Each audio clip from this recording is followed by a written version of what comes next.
Moi, j'ai jamais voulu qu'on définisse l'Afrique par rapport au regard que les autres y portent. Par contre, il y a une réalité, c'est que qu'on parle de n'importe quel continent, quand on regarde l'Afrique, il y a un regard un peu de mépris, entre guillemets. Et moi, je me suis toujours promis que si je dois faire quelque chose, il faut que je puisse le faire en Afrique. Et il faut que ce soit fait, entre guillemets, en Afrique, pour l'Afrique, et que ça puisse créer de la valeur en Afrique. L'entrepreneuriat, c'est des hauts et des bas. Et quand on rentre chez soi, on est seul ou on est en famille. Et c'est eux qui nous récupèrent quand on est moins bien. C'est eux qui célèbrent avec nous quand on est bien. C'est eux qui nous permettent d'avoir une vie avec une certaine forme d'équilibre. Plus tu as de chance, plus tu dois give back, entre guillemets. Et par contre, j'ai pas d'argent. La seule chose que je pouvais faire, c'était d'entreprendre. Bonjour Samba, bienvenue dans House of Africa. Comment vas-tu? Je vais bien, Oussama. Ravi de faire ta rencontre. Est-ce que tu pourrais nous indiquer ton nom, ton prénom, ainsi que le pays d'où tu viens? Moi, je m'appelle Samba Lo. C'est tout court, hein, c'est juste L-O, mon nom de famille. Et je viens du Sénégal. Cela veut dire quoi être sénégalais pour toi? Bah, pendant très longtemps, je me suis posé la question, parce que si je suis transparent avec toi, quand j'étais plus jeune, j'ai grandi au Sénégal, mais du coup, je n'arrivais pas à mettre un mot sur ce qu'était sénégalais. Bah, j'étais sénégalais que lors de la CAN. Je me suis toujours senti comme étant africain, de manière générale, sauf quand on joue contre d'autres pays africains. Du coup, là, il y avait un sentiment de national qui rejaillissait.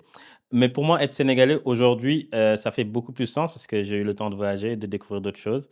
Et je définirais être sénégalais comme une chose très simple. C'est d'abord être africain, parce que le Sénégal, de par son histoire, Dakar a été capitale de l'AOF, d'Afrique occidentale française. Donc on a été toujours connecté aux autres pays africains. Il y a une relation assez particulière entre le Sénégal, le Maroc, la Mauritanie, et cetera. Donc ça fait que c'est d'abord être africain, de manière générale, et aussi c'est un pays d'ouverture, avec une ouverture très forte. Donc moi, la manière avec laquelle je vis ma sénégalinité, si je peux la définir comme ça, c'est un ancrage africain très fort, mais aussi une ouverture d'esprit qui est très forte, parce que ça ressemble beaucoup à mon pays. Et quelle influence, quel impact a eu le Sénégal sur toi? Ouais. Bah, le Sénégal, en fait, faut le voir comme un petit pays. C'est un pays, je pense qu'on est 17 millions d'habitants. Moi, quand j'étais plus jeune, on était 11 millions d'habitants. Donc, ça reste un tout petit pays au bout de l'Afrique francophone, au bout de l'Afrique de l'Ouest. Donc, assez réduit en termes de taille. Et du coup, ce qui fait que moi, par ma nature, j'ai toujours été quelqu'un de très ambitieux. Donc, l'impact direct que le Sénégal a eu sur moi, c'est de voir au-delà du Sénégal, naturellement. Parce que j'arrivais pas à mesurer le niveau, ce que je voulais faire à la taille du Sénégal. J'avais toujours envie de sortir du Sénégal, de voir d'autres choses, de voir d'autres contrées, d'autres pays, d'autres manières de faire, et cetera. Et ça se manifeste dans ce que je fais aujourd'hui. Donc l'impact direct que le Sénégal a eu sur moi, de par sa taille, c'est de me donner envie de voir ailleurs. Et pourrais-tu nous parler justement de ton activité professionnelle actuelle? Moi, je suis entrepreneur. Je suis entrepreneur dans la tech. Donc, je suis cofondateur d'une startup qui s'appelle Socium. Socium, ce qu'on fait, c'est des logiciels pour les entreprises, notamment pour les ressources humaines. Donc, aujourd'hui, on a nos clients qui sont dans 15 pays d'Afrique francophone. On est présent dans 5 pays, le Sénégal naturellement, la Côte d'Ivoire, le Maroc, la RDC et aussi le Cameroun. Donc, c'est cette startup-là qu'on a cofondée avec mon associé en 2021 et qu'on déploie sur l'intégralité de l'Afrique francophone aujourd'hui. Et pourquoi est-ce que tu as choisi l'entrepreneuriat? Ouais, ça aussi, c'est une grosse question. Je me suis jamais senti comme étant entrepreneur, plus jeune. Des fois, je rencontre des entrepreneurs et quand je leur parle, je sais que c'est en eux. C'est quelque chose qu'ils ont toujours voulu faire. Limite, c'était une évidence. Moi, entreprendre, ça n'a jamais été une évidence. Moi, j'avais des rêves différents. Par exemple, quand j'étais plus jeune, moi, j'aimais bien les sciences, donc je voulais faire des maths. Donc, je me projetais même peut-être dans une carrière de chercheur, pourquoi pas. Et quand je suis arrivé en école d'ingénieur à Paris, j'ai eu d'autres ambitions. J'ai voulu travailler en finance. Quand j'ai commencé à travailler en finance, là, j'ai fait une rencontre qui a été décisive dans ma vie. J'ai rencontré quelqu'un qui est devenu un très bon ami à moi, qui s'appelle Marc, et il avait 1 an de moins que moi. Il avait lancé une boîte qui est Skit. Donc, c'est une start-up dans le paiement dans les bars, hôtels et restaurants, et qui m'a recruté. Et quand je l'ai rencontré, quand j'ai vu le niveau d'énergie qu'il avait, l'impact qu'il peut avoir à sa hauteur sur sa boîte, sur ce qu'il fait au quotidien, déjà, je me suis rendu compte d'une chose, c'est que moi, j'étais plus à l'aise dans les petits environnements. Je préfère travailler dans un petit environnement que dans une grande corporate. Donc ça, c'était le premier point. Et le deuxième point, c'est de par son énergie, de par son impact, il m'a donné envie d'entreprendre. Donc si par la suite, je suis devenu entrepreneur, c'est en grande part grâce à Marc que j'avais rencontré en sortant de Rothschild et qui m'a fait quitter Rothschild pour le rejoindre dans son aventure entrepreneuriale. Et pourquoi avoir choisi, d'avoir lancé Socium? Bah, en fait, il y a eu du contexte. Le premier contexte, c'est le Covid. Donc je pense que c'était Covid, c'était 2019-2020 peut-être. Du coup, j'ai eu du temps pour réfléchir sur ce que je voulais vraiment. Je pense que je suis quelqu'un d'assez chanceux, dans le sens où j'ai été boursier de l'État sénégalais. J'ai pu faire les écoles que je voulais. À Paris, j'étais à l'École polytechnique pour faire des sciences. J'avais beaucoup de chance dans mon parcours, puisque mon parcours, il peut être totalement différent. Et à un moment, je me suis dit, bah, plus tu as de chance, plus tu dois give back, entre guillemets. Et par contre, j'ai pas d'argent. La seule chose que je pouvais faire, c'était d'entreprendre, entre guillemets. Parce qu'entreprendre pouvait me permettre d'embarquer avec moi des gens, de les faire rêver avec moi, de construire des choses avec eux, de pouvoir avoir un impact à ma taille pour ma communauté, c'est-à-dire l'Afrique, et aussi de pouvoir impacter directement les entreprises avec lesquelles je travaille. Donc, ce qui fait qu'initialement, il y avait plusieurs problématiques qui me venaient en tête. L'une des problématiques, c'était de dire comment je fais pour aider les diasporas africaines à rentrer en Afrique. Je trouvais qu'il y avait un talent hors norme dans la diaspora en Afrique. C'était disproportionné. Et en même temps, je discutais avec les entreprises en Afrique. Je me rendais compte qu'ils avaient des fois des sujets RH, des sujets de people, et ils avaient envie d'attirer ces talents de la diaspora-là. Mais sauf que le match n'était pas évident. Et du coup, ma première intention avec Socium, c'était de créer un pont qui permet d'unir les talents de la diaspora aux entreprises africaines. Donc ça a mis le pas dans les RH. Et quand j'ai commencé à discuter avec les RH, les DRH, j'en ai parlé avec une centaine, je pense. Je me suis rendu compte qu'aussi, il y avait une autre problématique qui était liée à la digitalisation des process RH des entreprises, qui ne permettait pas aux entreprises d'être efficients dans leur day-to-day. Et donc ça a été la naissance de Socium, qui aujourd'hui est une plateforme qui permet de gérer l'intégralité des process RH d'une entreprise. Et est-ce que aujourd'hui tu es fier d'avoir fait ce choix? Bah, ce choix, ouais, je pense que je suis particulièrement fier d'avoir fait ce choix. Après, bien évidemment, en tant qu'entrepreneur, on est toujours très ambitieux, on veut faire les choses plus vite, plus fort, de manière beaucoup plus intense. Mais je pense que c'est en tout cas, le choix, il était un peu subi parce que je pense que si j'avais pas rencontré ce Marc-là, aujourd'hui, je travaille en corporate, je ferais potentiellement du M&A et j'aurais une vie totalement différente, peut-être dans la diaspora toujours. Mais le fait d'avoir fait cette rencontre-là, déjà, ça a été un grand trigger pour moi, donc je le remercierai jamais assez. Et de l'autre côté aussi, bah, je pense que c'est le choix le plus décisif que j'ai fait de ma vie. D'abord d'avoir rejoint Marc et après une fois que j'ai rejoint Marc, je pense que le reste, ça a coulé de source. Justement, tu parles d'ambition. Heu, Quel a été le plus grand sacrifice que tu aies fait pour ton ambition? Ouais, je pense que premier sacrifice, que j'ai fait, c'était un sacrifice financier, on va dire. C'est quand je quitte Rothschild pour rejoindre Skip, que j'ai l'offre de Rothschild qui était 4 fois plus élevée que l'offre de Marc, concrètement et du coup, j'ai fait ce choix-là, diviser mon salaire par 4. Premièrement. Deuxièmement, lancer une aventure, ça a une incidence sur moi, mais ça a aussi une incidence sur la famille. Donc, c'est aussi des sacrifices à faire, c'est-à-dire changer de géographie. J'avais une vie qui était assez peaceful à Paris et à un moment, j'ai décidé de faire ce switch-là pour aller dans des pays que je connaissais pas, parce que on parle d'Afrique, d'Afrique, d'Afrique, mais la réalité, c'est que moi, jusqu'à mes 18 ans, le seul pays d'Afrique que j'avais vu, à part le Sénégal, c'était le Maroc. Et jusqu'à mes 28 ans, quand je lançais Socium, j'en avais pas vu d'autres. Je connaissais 2 pays en Afrique, c'était le Sénégal et le Maroc. Je connaissais pas la Côte d'Ivoire et du coup, à ce moment-là, j'ai pris la décision d'aller m'installer en Côte d'Ivoire. Donc quitter toute ma vie, toute mon ambition, tout mon train du quotidien pour aller rejoindre la Côte d'Ivoire, pour faire ce choix-là et derrière de tracer l'histoire que je fais aujourd'hui avec Socium et avec du recul, bon, sur le coup, ça m'avait l'air d'être un gros sacrifice parce que je me suis posé 15 000 questions avant de faire ça. De toute façon, quitter Rothschild pour aller chez Skip, je considérais ça comme un gros sacrifice. Heu, Quitter la France pour entreprendre en Afrique, je considérais ça comme un gros sacrifice. Mais maintenant, 4 ans plus tard, bah, en fait, je me rends compte que j'ai pas tant sacrifié que ça. Parce que quand je regarde le worst case scénario pour moi, c'était que ça ne marche pas. Et si ça marche pas, j'allais juste retourner en France, reprendre un travail et remener une vie comme celle que j'avais peut-être 1 ou 2 ans avant. Donc finalement, c'est pour ça que j'arrive pas à considérer ça comme un big sacrifice, mais plutôt un chemin qui, sur le coup, a l'air, insurmontable. Mais une fois qu'on a fait ce choix, on se rend compte que c'est assez évident.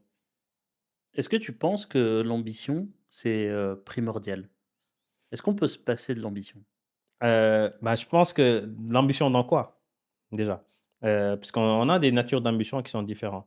Peut-être pour certaines personnes, l'ambition, c'est pour eux. Moi, j'ai l'ambition d'avoir une vie qui ressemble à tel ou tel type de parcours. Donc c'est une ambition très personnelle. Pour d'autres, l'ambition, c'est pour leur communauté. Pour d'autres, l'ambition, c'est pour le monde. Bah, pour d'autres, l'ambition, c'est pour l'humanité. Donc ça dépend toujours de là où on met son niveau d'ambition et on a tous des niveaux d'ambition qui sont différents. C'est pas parce que c'est pas une ambition qui est supérieure à l'autre, mais qui est différente de l'autre. Et moi, mon niveau d'ambition, en tout cas, qui me donne la force pour faire ce que je fais, c'est une ambition pour ma communauté, c'est-à-dire pour l'Afrique. J'ai envie de construire une boîte structurante pour l'Afrique. Donc ça, c'est mon niveau d'ambition. Elon Musk a envie d'amener l'humanité sur Mars, donc c'est comparé à ça, ça a rien à voir, mais ça, c'est mon niveau d'ambition. Je pense que l'ambition, elle est primordiale. En tout cas, c'est l'objectif, il faut pouvoir se le fixer de manière très claire. Il faut savoir parce qu'en fait, si on n'a pas mieux vaut avoir de mauvais objectifs que de ne pas en avoir. Parce que derrière, si on n'a pas de chemin, on n'a pas ce drive, on n'a pas ce moteur qui nous pousse à y aller. Et je pense que fixer son niveau d'ambition, le déterminer, savoir pourquoi on fait les choses, ça nous donne ce fuel-là et ça nous donne la résilience nécessaire pour l'atteindre. Et justement, on parle, d'ambition, on parle aussi de d'échecs. Comment est-ce que tu gères l'échec? Bah, faut d'abord l'accepter. Faut d'abord l'accepter. En fait, je me suis rendu compte que le plus gros ennemi, en tout cas mon plus gros ennemi initialement, c'était d'avoir une peur, mais farouche de l'échec. Je voulais pas rater. Moi, je suis mauvais perdant, j'ai toujours envie de gagner, je voulais pas rater. Et en fait, le fait d'avoir cette peur, de la «défaite» entre guillemets, de l'échec, finalement, c'est quelque chose qui nous restreint énormément. C'est quelque chose qui ne nous motive pas à aller chercher plus loin. C'est quelque chose qui restreint l'ambition. Parce que naturellement, plus on est ambitieux, plus le risque d'échec est élevé. Plus on s'en rend compte, surtout avec le temps, bah, plus ça devient difficile. Moi, je me rappelle au début de Socium, la force que j'avais, c'est que j'arrivais pas à bien mesurer le risque. Donc à chaque fois que je faisais quelque chose, quelle que soit l'action que je mettais en place, j'avais toujours l'impression que ça allait réussir. Avec du recul, 4 ans plus tard, quand on a raté, raté, raté encore, on se rend compte que finalement le niveau d'échec, il est important. Mais globalement, finalement, je pense que j'ai appris à avoir une relation très saine avec l'échec, parce que finalement, je me dis: «C'est un parcours» et le parcours, il sera jalonné de succès, obviously, mais il sera aussi jalonné d'échecs, obviously. Et si je me mets des restrictions par rapport en me disant: «J'ai pas envie d'avoir d'échecs dans mon parcours», j'aurai des succès, mais qui seront pas à la hauteur de mon ambition. Donc, pour moi, le revers de la médaille sur l'ambition, c'est aussi l'acceptation du risque d'échec qui est élevé. Et comment est-ce que tu réussis à gérer l'échec quand, heu, par exemple, cet échec, heu, n'est pas de ton fait? Quand c'est un échec, quand c'est l'échec de ton équipe, quand c'est l'échec, de quelqu'un d'autre, mais que cela t'affecte toi aussi directement? Ouais. Après ce qui est bien dans l'entrepreneuriat, c'est qu'au début, on commence tout seul. Donc ça veut dire que tous les échecs de l'équipe, en fait, on est seul, donc c'est nos échecs. Puis on commence à gérer des gens. Donc on apprend aussi que leurs échecs sont les nôtres. Puis après, on grandit, on gère une équipe. Et puis on apprend aussi que les échecs de l'équipe sont les nôtres. En fait, on a toute la legacy de l'entreprise que nous, on a nous-mêmes créée. Donc ce qui fait que toutes les choses qui sont positives, comme les choses qui sont négatives, c'est des choses qu'on peut s'approprier. C'est différent, par exemple, aujourd'hui, si tu rejoins une entreprise et que potentiellement tu es directeur général de l'entreprise, tu peux te permettre d'avoir le luxe de dire: «Ça, c'est pas de mon fait, c'est l'ancien gars qui était là. Finalement, ils ont foiré le projet, mais ils se sont mal pris, nanani nanana» et du coup, tu peux attribuer l'échec à quelqu'un d'autre et quand tu es entrepreneur, comme tu es là depuis le début, c'est toi qui as tout mis en place, c'est toi qui as recruté les gens qui font, c'est toi qui as mis en place l'équipe, potentiellement qui a participé à la mise en place des process. Donc ce qui fait que tous les succès, comme tous les échecs, sont aussi de ton fait et du coup, tu as pas forcément ce luxe-là de à chaque fois qu'il y a quelque chose, bah, tu es personnellement impacté par ça. Et je pense que c'est ça qui est aussi intéressant dans l'entrepreneuriat, parce que finalement, toute la legacy, c'est nous. Et du coup, on est obligé de prendre ownership de toutes les choses qui peuvent mal se passer aussi. Et comment est-ce qu'on arrive à le faire? Ça, c'est dur parce que, en fait, finalement, ce qui est dur en vrai, pour moi, c'est pas tant de rater. Mais ce qui est vraiment dur, c'est que ça nous touche personnellement. À un moment, c'est très difficile de, de séparer la personne de l'entreprise. Ça, c'est très difficile. Et j'ai un ami entrepreneur, un grand frère entrepreneur qui s'appelle Bambalo, bon, on a des noms assez proches, qui me disait ça. Il me disait, bah, l'un des challenges principaux, c'est de pouvoir dissocier l'entreprise de ta personne. Moi, initialement, j'étais touché personnellement par toutes les choses qu'on ratait. Je pensais que c'était de mon fait, que c'était ça me faisait vraiment mal. Alors, à chaque fois qu'on ratait quelque chose, ça me faisait vraiment mal. Avec le temps, j'ai appris à créer un peu de distance entre l'entreprise, OK, ça c'est l'entreprise, c'est une équipe, c'est des process, c'est nos manières de faire et moi, ma personne qui est une personne différente, qui est membre de l'entreprise, mais je peux pas émotionnellement prendre toutes les choses pour moi. Parce qu'en fait, ce dont on se rend compte, c'est que l'entrepreneuriat, c'est un chemin long, c'est un marathon, on dit, qui se court en sprint Et l'une des choses les plus importantes, c'est de rester longtemps, donc d'être résilient. Et quand on a envie d'être résilient sur un chemin qui est très long, c'est important de pouvoir se préserver. Et pour moi, je pense que c'est le challenge aussi des entrepreneurs, c'est de pouvoir se préserver personnellement, de rester stoïque face aux choses qui se passent bien, donc de ne pas monter trop haut quand ça se passe bien et d'éviter de descendre trop bas quand ça se passe mal. Et l'échec est un frein pour beaucoup. Est-ce que tu aurais un message pour ceux qui ont du mal justement à le dépasser? Ouais. Bah, moi, ce dont je me rends compte, c'est que la vie, c'est un chemin, c'est des dots qu'on connecte, c'est un chemin, c'est un cheminement. Et faut pas voir l'aventure entrepreneuriale comme un chemin fixe, comme de dire: «OK, ça, c'est ma vie». Non, la vie, elle est plus large que ça. En tant qu'entrepreneur, je pense qu'être entrepreneur, c'est une carrière. Donc ça veut dire qu'aujourd'hui, je vais entreprendre dans ce secteur-là, demain, je vais entreprendre dans un autre, après-demain, je vais entreprendre dans un autre. Et du coup, le véritable échec, c'est quand on sort de ce chemin-là, quand on arrête. C'est ça l'échec. Mais le fait d'avoir des hauts et des bas, d'avoir peut-être un projet qui foire pour différentes raisons, de switcher sur un autre, de rejoindre la vie corpo, ça, c'est le cheminement. Et en fait, on se rend compte que toutes les choses qu'on apprend dans les projets qui foirent, c'est des choses qui vont nous servir dans les projets à venir. Ce qui est ouf, hein, c'est vraiment quelque chose dont je me suis rendu compte dans mon cheminement, c'est que on apprend très peu des réussites. Par exemple, quand on lance un projet qui réussit, en fait, on apprend très peu de ça, parce qu'on n'a pas fait pas cette analyse des choses qu'on a ratées dans ce projet-là. On a plus tendance il y a toujours ce biais du survivant qui se dit: «OK, ça a bien marché, donc potentiellement tout ce qu'on a fait était bien. Donc demain les gars, si on fait un autre projet, bah, on refait la même chose». Et sachant que dans tous les projets, il y a du hasard, finalement. Ça peut réussir comme ça peut rater pour différentes raisons. La seule grosse différence, c'est que quand ça rate, on se prend plus de temps pour comprendre qu'est-ce qui a raté, qu'est-ce qui n'a pas marché, qu'est-ce qu'on doit faire différemment. Donc le niveau d'apprentissage quand on rate, il est beaucoup plus élevé que le niveau d'apprentissage quand on réussit, pour le même projet, pour exactement le même projet, parce qu'il y a de l'aléa qui s'y rajoute tout le temps. Donc ce qui fait que moi je considère, les échecs, ça paraît très bateau, mais les échecs sont des sources d'apprentissage énormes. Parce que c'est là où on deep dive, c'est là où on a mal, c'est là où on regarde de manière hyper précise qu'est-ce qu'on a mal fait, qu'est-ce qu'on a bien fait.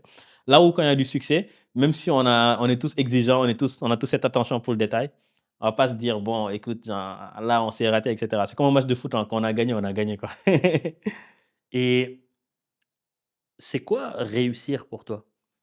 Pour moi, réussir, c'est à la hauteur des objectifs qu'on se fixe, des ambitions qu'on se fixe. Et du coup, c'est pour ça, moi je trouve pas que réussir, c'est d'atteindre un objectif figé, de dire: «OK, je veux construire une boîte qui est une licorne» et du coup, j'ai réussi quand j'ai atteint une licorne. Moi, je pense que la réussite et l'ambition, elle est plus sur le cheminement que sur la destination. C'est vraiment le chemin qu'on construit, les parcours qu'on a, les difficultés qu'on rencontre, les succès qu'on a, les gens, avec qui on travaille et cetera et tout ce cheminement, c'est vraiment là où il y a le succès. Parce qu'in fine, la fin, on ne peut pas la définir. Parce que dans la fin, il y a beaucoup d'aléas. Ça peut mal se finir comme ça peut très bien se terminer et du coup, je pense que c'est très injuste de fixer la réussite uniquement sur l'aboutissement d'un parcours.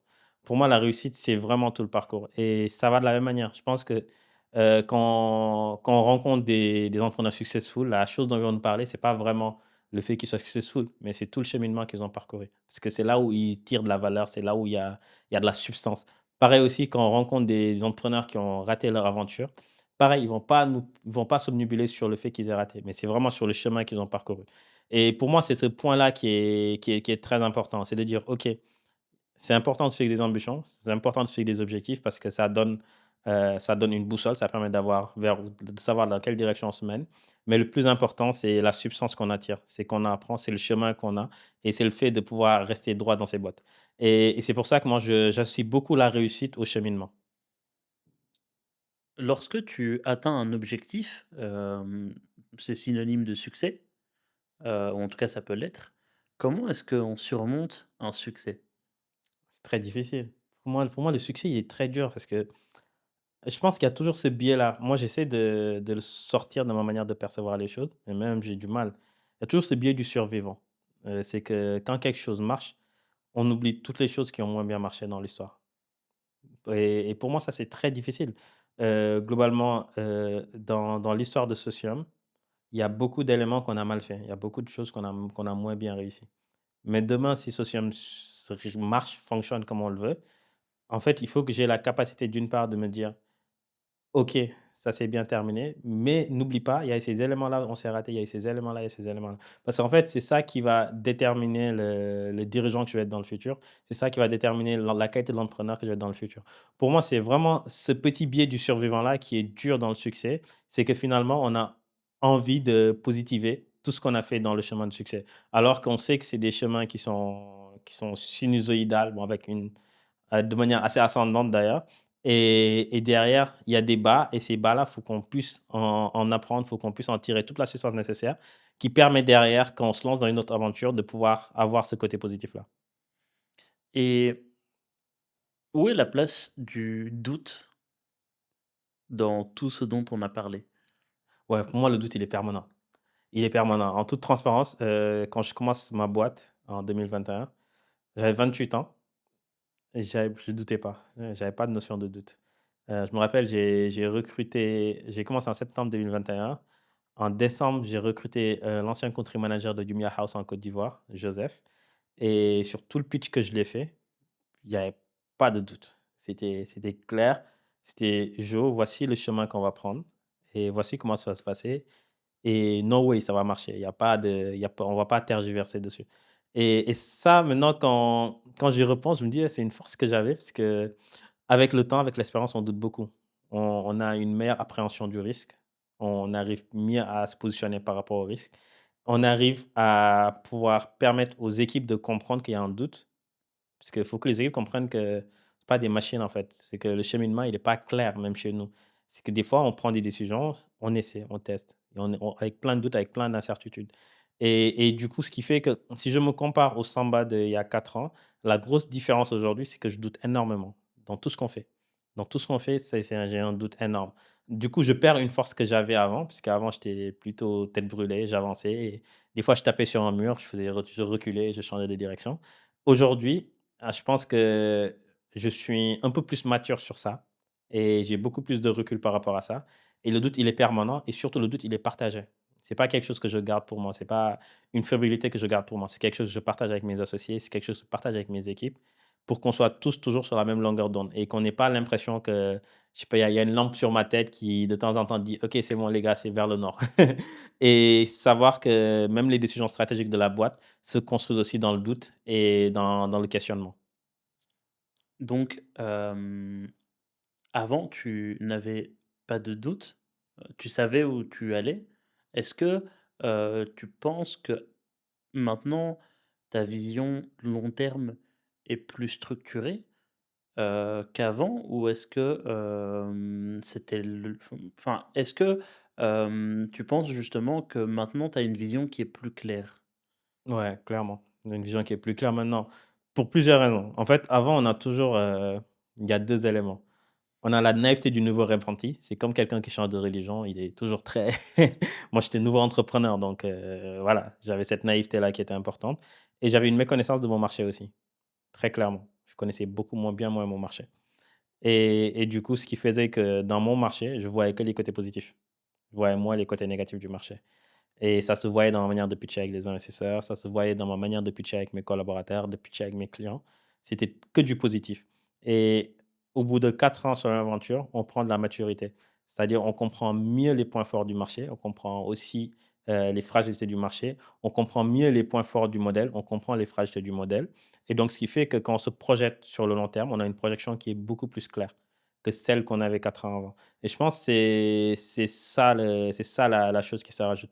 Quand on est entrepreneur, quand on lance un nouveau projet, il y a toujours cette excitation, cette flamme qui est en nous, qui consume, tout ce qui est négatif et qui garde que le positif, et je pense qu'on en a besoin parce que c'est très dur au début, quand il y a rien, il y a pas de client, il y a pas de produit, il y a pas de collaborateur, on est tout seul et on doit créer quelque chose. Il faut qu'on ait cette flamme-là en nous, cette positivité-là en nous pour nous permettre de casser des murs, et avec le temps, bah, on commence à comprendre son marché, à savoir ses points forts, ses points de vigilance et à travailler dessus, et derrière, ça permet d'avoir une meilleure maturité dans l'approche du marché, une meilleure maturité dans la manière avec laquelle on se projette dans le temps et une meilleure maturité dans la direction que la boîte peut prendre.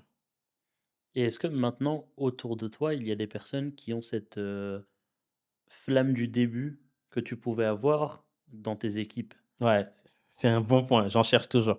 J'en cherche tout le temps. En fait, je pense que c'est bien de pouvoir mixer les 2, d'avoir, des profils plus entrepreneurial, donc qui vont être un peu comme moi entre guillemets, dans le sens où on va foncer, on sait que c'est difficile, mais on va essayer de trouver des solutions en permanence et aussi d'avoir ces profils plus de gestionnaires, qui permettent de mettre du cadre, de processiser, de mettre de fixer les limites, de pouvoir tester, de pouvoir itérer de manière beaucoup plus structurée et je pense que les 2 sont importants parce que in fine, le problème, c'est que s'il y a que des gens comme moi dans l'entreprise, c'est très compliqué parce que, comme je te dis, on a une perception du risque qui est très biaisée par notre ADN entrepreneurial.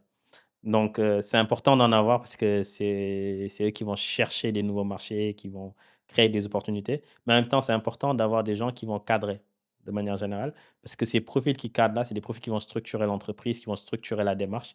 Parce que finalement, on ne peut pas fonctionner de la même manière quand on est un, 2, 5 ou 60 comme on l'est actuellement. C'est des méthodes et des manières de déploiement qui sont différentes. Et d'ailleurs, même dans mon cofondateur, on a ce proxy-là entre nous où lui va être très structuré, moi je vais être un peu plus tête brûlée. Et justement, j'allais te poser cette question et c'est bien que tu me parles, de ton associé. Comment est-ce qu'on réussit à, entreprendre avec quelqu'un d'autre? Comment est-ce qu'on choisit un associé, un ou plusieurs associés? Mmh. Bah, mon associé, c'est Serigne, c'est quelqu'un que je connais depuis un peu plus de 10 ans maintenant, parce qu'on était ensemble en école d'ingénieur, on était ensemble à l'École polytechnique à Paris et c'est quelqu'un que j'ai toujours admiré. Donc j'avais beaucoup d'admiration pour lui, pour sa personne, humainement et pour ses qualités qu'il avait. C'est quelque chose que j'ai toujours vraiment eu énormément de respect et d'admiration pour ce qu'il était et donc ce qui fait que moi, j'ai commencé l'aventure Socium, seul. Et à un moment, j'ai senti le besoin d'avoir quelqu'un qui vient m'accompagner dans mon déploiement. Et ce quelqu'un-là, c'était Serigne, c'était mon rêve, hein. Je me suis dit: «Bah, ma target numéro 1, c'est d'avoir Serigne comme associé et puis en numéro 2, on verra, mais d'abord Serigne».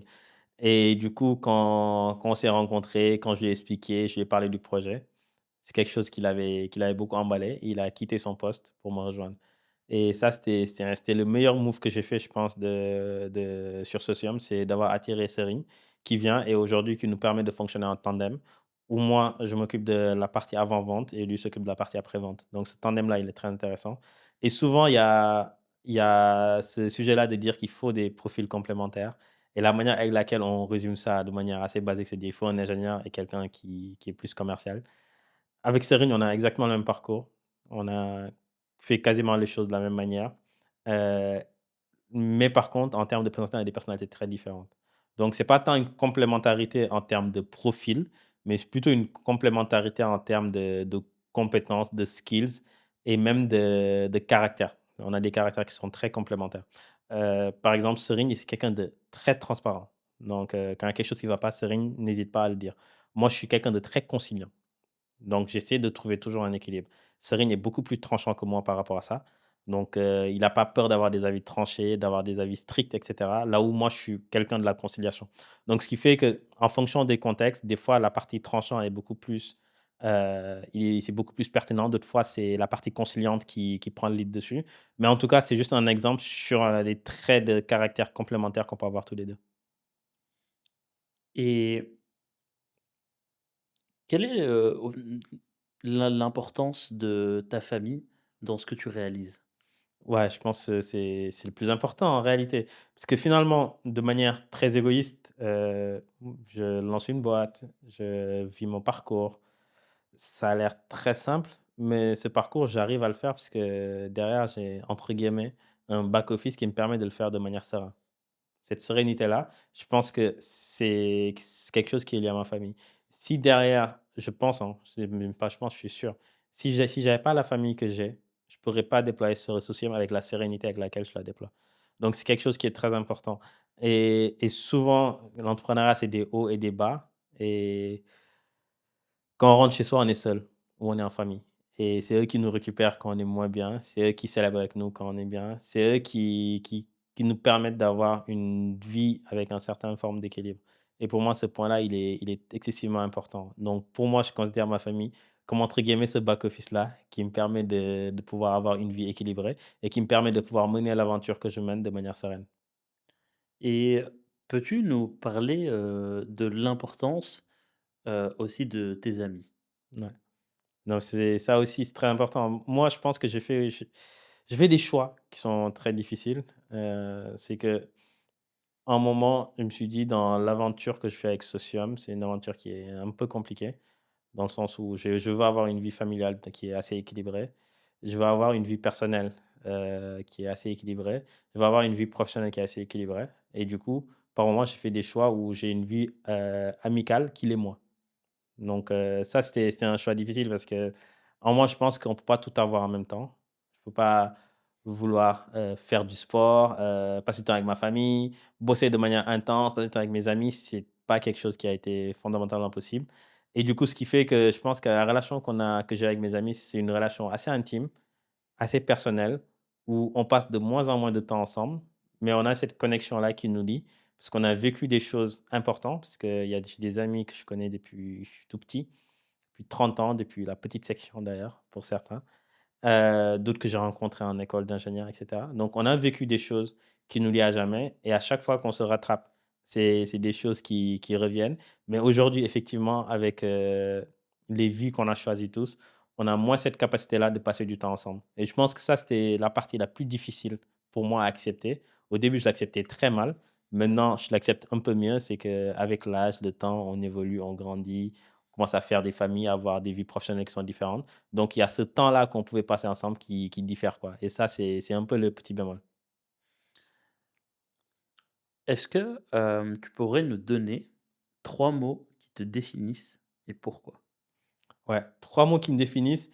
Je pense que le premier élément qui me définit, je pense, c'est l'ambition. J'ai toujours été quelqu'un qui a été fortement drivé par l'ambition. C'est quelque chose qui m'a toujours drivé. Je pense que je me suis jamais fixé de limites de manière générale. J'ai jamais eu de complexe, lié à mon ambition. Je me suis toujours dit que mon ambition, c'est moi qui la fixe et c'est moi qui me la limite. Et ça, c'est c'est quelque chose que j'ai beaucoup reçu de ma mère aussi, donc ça aide. Deuxième point qui me définit beaucoup, c'est la résilience. Je pense que je suis quelqu'un de relativement résilient, de très résilient même, dans le sens où je lâche pas. Je lâche pas. Tant que j'ai le why, je peux perdurer, je peux ne pas lâcher. Et du coup, ça, c'est un trait de caractère que je garde depuis que je suis tout petit. C'est que tant que je sais pourquoi je fais les choses, je lâche pas. Et du coup, pour moi, la résilience, c'est quelque chose qui me définit. Et le dernier point qui me définit, qui est un peu moins bien, c'est je suis quelqu'un de relativement impulsif. Dans le sens où dès que je me fixe un objectif, je le lâche pas. Je suis dessus. Je le veux tout de suite, maintenant, et je lâche jamais. Donc, ce qui fait que dès que j'ai un nouvel objectif, une nouvelle ambition, je m'y consacre à 200%. Donc, ce qui fait que je suis très monotâche. Par exemple, du moment où j'ai décidé de lancer Socium et quand j'ai eu juste la réflexion et le moment où je l'ai lancé, c'était sur une semaine, quoi. Et une semaine après, j'étais à Abidjan en train d'essayer de chercher des clients. Donc je suis assez impulsif dans ma manière d'agir, quoi. Donc je pense que c'est les 3 traits de caractère qui me définissent. J'aimerais revenir sur un point dont tu as beaucoup parlé. Tu as beaucoup parlé de l'aspect communauté, Afrique, mais aussi, l'aspect, ambition, le fait de ne pas te limiter. Hem, Concrètement, qu'est-ce que, enfin et même d'ailleurs, tu as parlé de, heu, Socium, le fait que, vous êtes, dans plusieurs pays, si je ne me trompe pas, au Maroc, au Cameroun, au Côte d'Ivoire, En RDC. en RDC. Heu, Justement, qu'est-ce que ça représente pour toi et pourquoi est-ce que c'est si important pour toi? Ouais. Moi, quand j'étais plus jeune, durant nos cours d'histoire, de géographie, on nous parlait souvent de la fuite des cerveaux et brain draining. Ce qu'on nous disait, c'est que de toute façon, les cerveaux, les gens brillants en Afrique, au moins, ils vont aller à l'étranger et ils vont y rester. C'est le parcours, c'est comme ça. Et du coup, ces personnes-là vont avoir de moins en moins d'impact pour la région. Et ça, c'était une fatalité. Et en même temps, de l'autre côté, moi, j'ai jamais voulu qu'on définisse l'Afrique par rapport au regard que les autres y portent. Mais par contre, il y a une réalité, c'est que qu'on parle de n'importe quel continent, quand on parle de l'Afrique, il y a un regard un peu de «mépris» entre guillemets, où finalement je vais pas prendre le cliché de: «On va les aider», mais en tout cas, il faut voilà, ils vont pas s'en sortir tout seuls. Et ça, il y a toujours eu ce regard dessus. Et moi, je me suis toujours promis que si je dois faire quelque chose, il faut que je puisse le faire en Afrique et il faut que ça soit fait, entre guillemets, «en Afrique», pour l'Afrique et que ça puisse créer de la valeur en Afrique. Et ça, c'est quelque chose qui a toujours été très important pour moi. Donc cette partie communautaire-là, de dire que en fait, OK, le monde, il est grand et on peut avoir des ambitions mondiaux. Mais moi, ma première ambition, ça va être, initialement pour l'Afrique et après, si j'ai des ambitions mondiaux, ce sera plus tard. Mais mondiales plutôt. Mais la première ambition que moi j'ai, c'est pour l'Afrique, c'est pour la communauté africaine. Et donc c'est pour ça que quand j'ai lancé une entreprise, je voulais d'abord lancer une entreprise sur l'Afrique, initialement et construire quelque chose avec des Africains, construire une boîte qui a de la valeur avec des Africains et derrière, donner l'exemple à d'autres Africains de pouvoir déployer la même. Puisque, en fait, par exemple, quand quelqu'un a la chance d'être, d'aller à Stanford quand il est étudiant, d'avoir son pote qui a peut-être lancé Airbnb, l'autre qui est le premier développeur de Facebook et cetera, ça lui donne des idées. Quand je suis en Afrique et que les exemples de succès que j'ai sont différents. Naturellement, en termes de projection, je me projette différemment et c'est pour ça que je trouvais que c'était important qu'il y ait des Africains qui essaient au moins de construire des entreprises avec, un certain succès, avec une certaine taille en Afrique. Parce qu'en fait, l'impact, il est génial parce que ça veut dire que les gens qui ont travaillé dans cette entreprise-là auront cette capacité de reproduire et de redupliquer le modèle dans d'autres secteurs. Ça permet à des personnes de pouvoir s'inspirer, ça permet à des personnes de pouvoir se dire: «Ah, en fait, c'est possible». C'était un chemin que j'avais pas identifié, mais c'est quelque chose de possible. Et c'est pour ça que pour moi, l'Afrique, c'est très important et que ça a aussi orienté mes choix dans ce que je fais. Et est-ce que, lorsque tu as justement commencé, ça a été, bien perçu? Ouais. Lorsque j'ai commencé, c'était très dur parce qu'il y avait 2 perceptions. Il y avait la perception de la familiale en se disant: «Qu'est-ce qu'il a raté? Pourquoi?» Parce que les gens comprenaient pas trop ce que je faisais. Je leur parlais de logiciels de ressources humaines, de recrutement. Ils se sont dit: «Mais tout ça pour ça?» Donc ça, c'était ce que des gens ne comprenaient pas. Mais par contre, j'ai eu beaucoup de soutien. Parce que déjà, moi, j'ai commencé au Sénégal, donc il y avait un écosystème entrepreneurial qui était déjà présent. Donc, par exemple, les premières personnes qui ont testé mes produits, c'était des startups sénégalaises, des entrepreneurs. Derrière, pareil aussi, moi, mes premiers clients, c'était Orange au Mali, c'était Philippe Maurice, c'était une entreprise qui s'occupe de l'électricité en Côte d'Ivoire, la CIA, et cetera. Donc ce qui fait qu'en fait, très rapidement, je me suis rendu compte que les gens croyaient en ce que je faisais. Du coup, la première partie qui était un peu difficile, c'est la phase d'amorçage, là, il faut convaincre la famille. Mais une fois que c'est fait, derrière, je pense que en tout cas, moi, j'ai reçu beaucoup de soutien de membres extérieurs et ça a été très important. Et comment justement tu t'es senti face à ce soutien? Le fait d'avoir justement cette envie de d'apporter à l'Afrique à ton échelle et de sentir que autour de toi, il y a des personnes qui soutiennent ton projet. Ouais, moi, ça a créé une émulation. La première émulation qui a été créée, c'est par rapport à l'écosystème entrepreneurial. J'avais ce discours-là, mais je me suis rendu compte que je n'étais pas le seul. On était nombreux à avoir ce discours, dans toute la région, au Maroc, Côte d'Ivoire, Sénégal. C'était quelque chose qui est en beaucoup d'entrepreneurs et c'est vraiment quelque chose de sincère. C'est pas juste des aventures pour, construire des entreprises, mais c'est des aventures aussi pour inspirer et ça, c'était quelque chose qui m'avait beaucoup marqué et aussi, moi, ça m'a donné beaucoup de force parce que quand j'ai commencé à parler moi, j'ai parlé de mon projet à tout le monde. Dès que j'ai commencé, j'ai dit à tout le monde ce que je voulais faire et ces feedbacks que je recevais étaient très constructifs. Je me rappelle, j'ai rencontré le directeur général de Lagardère Afrique, Suntu. Je lui ai dit ce que je faisais. Il m'avait dit que c'était, la première idée. J'ai dit: «Je veux faire un LinkedIn africain». Il m'a dit: «Fais un Google africain pendant que tu y es. Tu veux pas faire un LinkedIn africain. Essaie d'avoir un projet plus structurant». Je suis structuré un projet, je suis revenu et quelques temps plus tard, il a pris mon produit. Une fois que j'ai eu le projet qui lui semblait pertinent pour la région, il a acheté mon produit. Et donc, il m'a donné du soutien, il m'a donné de la force, il m'a accompagné, il m'a donné des orientations, que ce soit même dans ma vie personnelle, dans ma manière de faire les choses, dans ma vie professionnelle. Donc, beaucoup de retours que j'ai eu. Et en fait, j'ai eu beaucoup d'amour et beaucoup de feedback positif. La plupart des gens qui sont dans ces écosystèmes-là et qui m'ont aussi aidé à orienter mon projet. Et est-ce que tu parles de cette fuite des cerveaux au début, dont on te parlait beaucoup.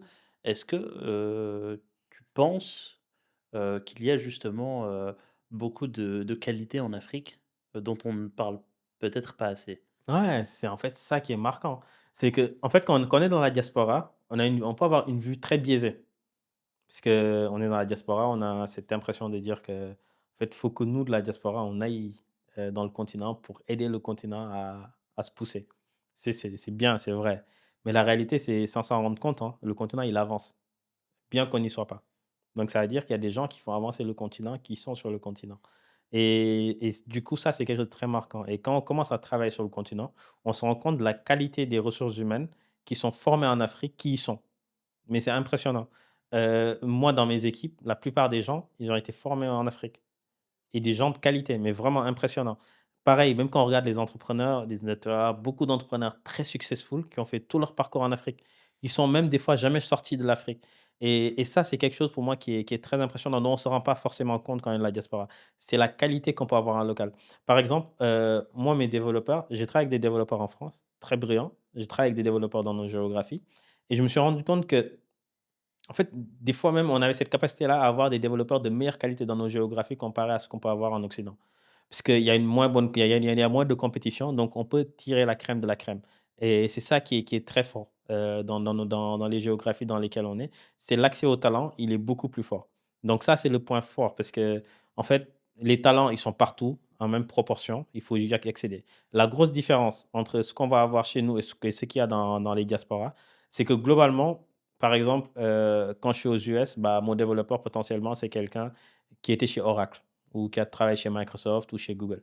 Donc, qui a vu des process, des manières de faire, des manières de mener un projet, des manières de le gérer, des manières de scaler une boîte. Quand je suis dans nos géographies, c'est différent. J'ai pas accès à ce retour d'expérience-là. Donc, cette expérience-là, il faut la construire. Donc, ce qui fait que, d'une part, l'avantage, c'est que j'ai accès à des talents, bruts, intrinsèquement de meilleure qualité que ce que j'aurais pu faire si j'avais lancé ma boîte en France ou aux US.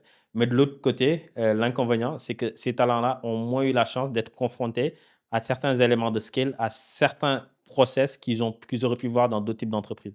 Donc ça, c'est le moins. Et du coup, il faut toujours arbitrer entre ce moins-là. Donc ça veut dire qu'il faut avoir cette capacité-là de recruter, ce talent pool-là local et en même temps de pouvoir recruter, par exemple, des profils différents qui viennent accompagner pour mettre le process. La manière avec laquelle ça se matérialise chez nous, je prends notre équipe produit. Tous nos designers, nos product managers ont été formés en local et on travaille en local. Par contre, notre head of product, c'est l'ancien product lead de Loomap, qui est une entreprise française qui a été rachetée à 500 ou 600 millions par Bridgepoint et du coup, qui ramène aussi ces process de ces entreprises-là. Donc, c'est un peu ce petit jeu d'équilibre qu'il faut toujours avoir, quoi. Et pourquoi justement est-ce qu'il y a cette, perception de la part, justement tu parles de la diaspora, heu pourquoi est-ce qu'il y a selon toi cette perception? Ouais, je pense que c'est une perception qui est naturelle, hein. C'est une perception qui est naturelle. Je pense que quand on est dans des contextes où globalement il y a un avis assez tranché sur un sujet, on a tendance à prendre cet avis-là. Je donne un exemple. Il y a des études qui montrent que quand tu vois par exemple un noir qui s'embrouille avec un blanc, tu as l'impression que le noir il est plus violent, entre guillemets. Et cet avis-là, elle est partagée par les gens blancs qui voient l'image comme par les gens noirs. Donc ça, c'est pas forcément raciste en mode les blancs pensent que les noirs sont plus violents, mais même les noirs ont cette perception-là d'être plus violents. Parce que c'est l'image qu'on leur reflète. Et je pense que ça aussi, c'est quelque chose qui existe. C'est que quand on est en Occident, on a toujours l'impression qu'il y a un peu de retard qui se passe dans nos géos, que ça ne va pas assez vite, que les gens ne sont pas forcément bien formés. Mais finalement, on se rend compte que c'est que des préjugés. C'est vraiment que des préjugés. Il y a de très bonnes écoles en local, les gens sont très bien formés, les gens sont très compétents, les gens sont très brillants. Et c'est juste que, bah, ils ont juste été formés en local et pas à l'international. Et pour moi, ça, c'est des préjugés qu'il faut savoir briser. Bon, c'est très dur de briser un préjugé. Je pense que c'est Einstein qui disait que c'est plus facile de désagréger un atome qu'un préjugé. C'est très dur de détruire un préjugé, mais c'est des préjugés qu'il faut déconstruire. Parce qu'en local, les gens sont très bons et très, très, très bien formés. Et du coup, ce qui fait que même des fois, quand les diasporas, ils arrivent, il y a toujours ces 6 premiers mois où il faut qu'ils se réadaptent, qu'il faut qu'ils comprennent et cetera. En plus, les gens en local ont le contexte, qu'on n'a pas dans la diaspora. Donc ça aussi, ça voilà, c'est des choses qu'il faut prendre en compte dans son intégration. Hem, alors pour terminer cet échange, J'aimerais te poser une question. Que penserait le petit Samba du grand? Ouais, ça c'est un c'est un bon point. Je pense que quelque chose de simple, hein, on m'aurait posé la question de où je serais actuellement il y a peut-être, 10-20 ans. Je pense pas que je me serais positionné ici. J'aurais pensé avoir une vie totalement différente, une vie en corporate avec, une vie familiale stable, avec des enfants et une vie assez lisse. C'est comme ça que je me projetais parce que en fait, c'est l'image que j'avais de moi-même. Mais par contre, je pense que je serais particulièrement fier de ce que je fais actuellement, parce que je pense que je serais fier d'avoir pris les risques que j'ai pris. Je serais fier de pouvoir drainer les gens que j'ai drainés avec moi et je pense que c'est un parcours qui ne ressemble pas à ce que j'aurais voulu avoir, mais je pense qui me serait qui aurait fité largement, même plus que largement même. Et que dirais-tu justement, toi maintenant au, petit Samba si tu l'avais en face de toi? Ouais, te fixe aucune limite, n'aie pas peur, franchement, vas-y. De toute façon, il t'arrivera les meilleures choses en fonction des rencontres que tu feras. Sois très ouvert sur les rencontres, prends du temps avec tout le monde, essaie d'être honnête, d'être juste, d'être transparent dans tout ce que tu fais. Il t'arrivera que de bonnes choses. Hem, pour terminer, est-ce que tu aurais un message pour toutes les personnes qui, t'écoutent et te regardent, aujourd'hui? Ouais, mon message, il est très simple, hein. Heu, c'est important de juste savoir ce qu'on veut faire, de manière simple. Qu'est-ce qui nous va? Mais à nous-mêmes, pas par rapport aux autres, pas par rapport au regard que les autres portent dessus, mais vraiment à nous-mêmes, qu'est-ce qui nous va? Et une fois qu'on a cette réponse-là, en fait, il faut aussi savoir pondérer les risques qu'on prend. Parce que finalement, on a souvent l'impression que les choix qu'on fait sont décisifs pour notre vie entière. Et avec du recul, quand on regarde toujours le worst case scénario, le pire des cas, en fait, on se rend compte que effectivement, c'est des choix qui auraient impacté, mais l'impact qu'on leur donne est négligeable par rapport à la perception qu'on en a. Et du coup, moi, le seul point que j'ai, c'est juste savoir ce qu'on fait et s'y consacrer. Finalement, on ne prend pas tant de risques qu'on le pense. Je te remercie en tout cas, Samba, d'être venu chez House of Africa. Merci, pour cet échange et les dernières secondes de cette, vidéo sont pour toi. Merci beaucoup, Sama. Déjà, merci pour l'invitation. Et du coup, déjà, moi, j'étais ravi d'avoir cette discussion-là avec toi. Ça me permet même de post-rationaliser certains éléments que j'avais en tête, sur lesquels j'ai jamais pensé. Et du coup, j'étais ravi de faire ce travail-là, déjà pour moi. Et l'autre chose qui est très important, hein, c'est aujourd'hui, il y a des opportunités phénoménaux phénoménales dans la géographie, dans la région, qui sont à prendre et si nous, on les prend pas, d'autres les prendront à notre place et on se plaindra toujours. Donc, faut venir les prendre.